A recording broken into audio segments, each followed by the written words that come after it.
Hi everyone. This video may be a bit longer than usual because I have to go into some background here. This is a video about one of the key rums of the world, or in this case, a series of rums that qualify under my personal definitions. Now, for those who've been following me for any length of time, you'll know that I have a subset of my main review section where I talk about certain rums that are so important, that come up in the literature so often, and that have so many adherents and people who proselytize for them, that they could reasonably be seen as exemplars of the best that the rum world has to offer. Now, these are not classics, and they're not like a list of the great rums or anything like that. It's not on that level. These are rums that are necessary for people who are getting into rums to try and understand more about what rums are. And that's why, for example, that I talked about the El Dorado 15-year-old. I talked about the Habitation Velier series of their pot still rums. I've talked about the Grenadian Rivers Royale rum, which most people didn't know about. And you don't actually have to know the rums I'm discussing, but in reading about them and listening to me speak about them, you get a better understanding of what key rums actually are, and why, very importantly, why they are so important. Because my feeling at the beginning when I was trying to put this list first together was that in our headlong rush for the most expensive and the bestest and the mostest, especially from independent bottlers like Velier, we sometimes forget that the old stalwarts that made the name of rums in the first place, like the Bacardi Ocho or perhaps the Haitian Babancourt or one of those, they have their place in the literature too. And remember that indies and these fancy expensive bottlings, single cask, full proof or whatever, they may sell gangbusters for the little output they have, but the problem is that they're usually very limited in application, which means most of us don't get to choose them or buy them or even afford them in some cases.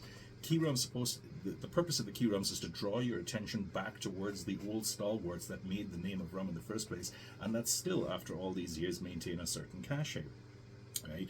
Now, which leads me to the independent bottlers once again. Now, for the last 20 years or so, perhaps even longer than that, some bottlers, and it started with the whiskey makers who, did the occasional rum bottling from time to time, they put out special editions. Now, these were always considered to be the creme de la creme. A good example is Cadenhead's Data Distillation series. They've got stuff that they pushed out that was distilled in the 1960s, for God's sake. And their Green Label series of the Port Morant 1975 was another example. And of course, over time, many independent bottlers followed this. Now, it may not be immediately obvious, but the fact of the matter is that independent bottlers operate on very tight margins, and they're extremely sensitive to market changes. And one of the things that they're consistently telling me when I talk to them over the last decade and a half is that these halo bottlings, these unicorns, these 86 bottles of whatever, or the Caputo 1973, one bottle, that kind of thing, they are loss leaders. At the very least, they break even, right? But they don't actually contribute significant amounts of money to the bottom line of any bottler that makes them, because they are expensive to make, and the more you start adding on your margin and taxes and everything else, and well, you're going to price yourself out of the fucking market. You're not going to make any money off of it. So what's the point of putting all that effort in for stuff that you don't actually get any returns from? Now, a large bottler like Bacardi or one of the big names in the industry can do that, but for them, they wouldn't really pay much attention to it, because why should they? They sell 1 million bottles of rum X or Y or Z. What on earth are they going to waste their time with a single barrel 300 bottle outturned thing for? No, they won't. They won't waste their time. Which brings me to the Danish company SBS, 1423, which has this series of rums at the top end called the SBS, the Single Barrel Selection. Now, they also have the El Compañero and the Esclavo series of rums. Now, those are more down market, mass market, grocery shelf type things, and those are the things that have the margin. Those are the ones that make the money. Basically, the money from those cheaper blends is what allows them to make halo rums to enhance their reputation, like the SBS line, which of course is a single barrel selection. But what they did recently in 2022 is they went in a different direction. They created a very interesting line of rums called the single cask origin or single origin rums. And these were all white rums. They weren't aged. They had nothing added to them. They were taken pretty much the way they were off the still. And they are all bottled at 57%. Now, the only Two bottlers I know that do something very similar is the Habitation Vellier. Now they focus completely on pot still, but with the caveat that they bottle it at whatever strength they feel like. It's all pot still, yes, but some of it is aged and some of it is not aged. So, it's kind of like a bit of, but it's a great smorgasbord if you want to know about pot still rums. Well, here, if you want to know about unaged whites, you've got a collection that is really quite good. And they only have 11 so far. As far as I recall, they started it in 2022, and they haven't really done that much out of it. I mean, of course, all the major marks are there. So you have some Demerara, you have Dominican Republic, you have Jamaica. I mean, how could you not have Jamaica when you talk about unaged rum? But there's some very interesting stuff on top of that, and we'll get to this in a second. What I want to do is advertise the importance of the series. Now, most of the time, people who see single barrel offerings of a white rum tend to kind of like say, well, this is just very expensive cocktail fodder. And in most cases, you would be right, especially if you're talking about shit like what Bacardi and these other anonymous brands used to put out in the 1970s through to about the 2010s. But white rums are actually quite interesting on a number of different levels. They're the closest thing you're ever going to get to terroir in anywhere. And this is primarily because there's no barrel influence on that. So what you're getting is pretty much everything that comes through on the still. And this is why pot stills are so important. If you have a pot still rum that is unaged, then you're getting much more of the fusel oils and the congeners and the esters and the aldehydes and the chemicals and all these, things that give you taste and aroma and smell. And this is why I consider them very important in and of their own right. And of course, you've got various companies, especially in the French islands and territories, that make white rums as a matter of course, whether it's Bali or St. James or Reunion Island with Rivière du Mat and Savannah and what have you, right? There's always been white rums there. It's a bit more an acquired taste on the English side of the fence, or even the Spanish. We just tend not to go there very often, but I've tried to champion these as much as I can, and it's really nice to see a series like this come out by a respected independent bottler that puts its reputation on the line by putting them there. Now, I said earlier that these things tend to break even, or at the very least, they might make a bit of a loss. They don't contribute significantly to the bottom line. And indeed, Josh Singh, who helped me write my article upon which this video is based, did actually say that.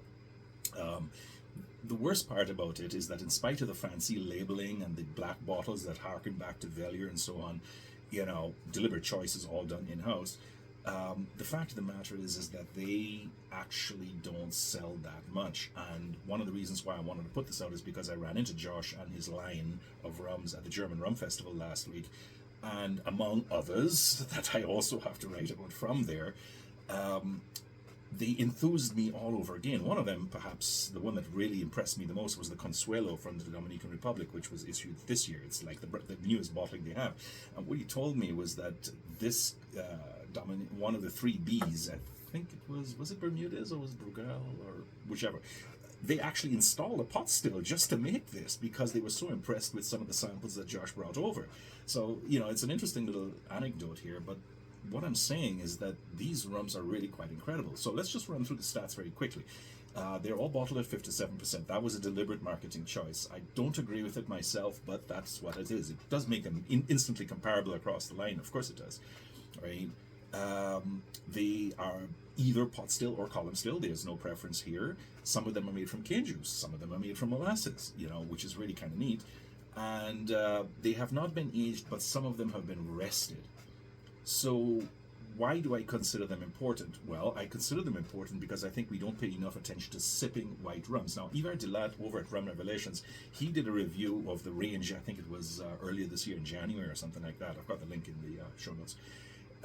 And he didn't like some of them and he didn't like all of them, but this is a characteristic of most of these ranges. Like, you always have a favorite here or a favorite there, and what he might like I might not, and vice versa, which is perfectly fine, right? But the important thing is that it shows the diversity of rum in a whole new way, right? Because it's very hard to get like 15 different 5-year-olds from 15 different countries, or 15, you just can't do that. It's very difficult to do.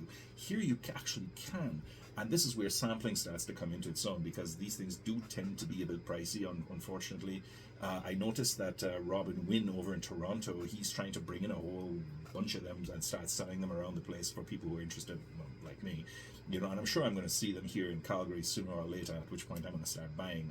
Logan, who helped me put together the sampling notes for what I have and which will be form the basis of some of my reviews, is also an enthusiast of these kinds. These rums are important because they tell you something about how rum is before the barrels start to mess around with them. Because barrels do change things, right? They add extra flavors, they smoothen out bite, they disguise the terroir and what comes out of it, sometimes subtly, sometimes strongly, right? But here's a way to educate yourself as to what a rum is like before all of that starts happening, as soon as it gets off the still. And it's good to see a big company like 1423 in Europe, admittedly, not over in the West, to try and do this. And as a consequence, I think attention should be paid. So this is now 10 minutes long, and this is going on for far too long, but I've tried to make it clear why this series is a key rum of the world.